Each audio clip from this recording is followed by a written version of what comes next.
வழிபாடு செய்தால்தான் இந்த உலகத்தில் வெற்றிகரமாக வாழ முடியும். தனிப்பட்ட வாழ்க்கையிலோ, குடும்ப வாழ்க்கையிலோ, சமூக நிகழ்வுகளிலோ, சமூக உறுப்பினராக உனக்கு உள்ள பொறுப்புகளிலோ, சமுதாயத்தில் நீ சிறப்பாக செயல்பட முடியும்.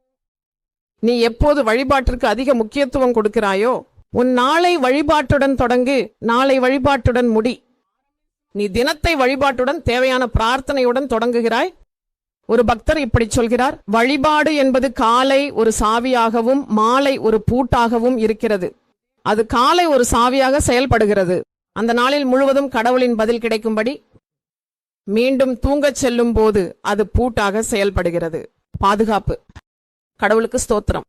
எந்த சபையும் பிரார்த்தனை செய்கிறதோ அது சக்தி வாய்ந்த சபையாக இருக்கும். கைதட்டலாம்.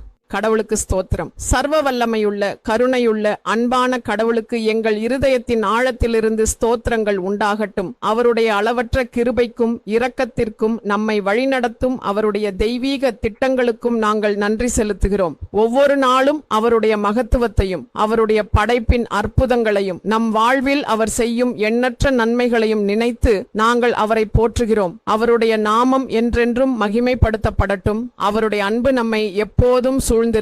இந்த ஸ்தோத்திரங்கள் அவருடைய பரிசுத்த நாமத்திற்கு மகிமையையும் கனத்தையும் கொண்டு வரட்டும். அவருடைய நித்திய வல்லமைக்கும், அவருடைய மாறாத அன்புக்கும், அவருடைய அற்புதமான செயல்களுக்கும் நாங்கள் எங்கள் நன்றியை தெரிவிக்கிறோம். கடவுளுக்கு என்றென்றும் ஸ்தோத்திரம்.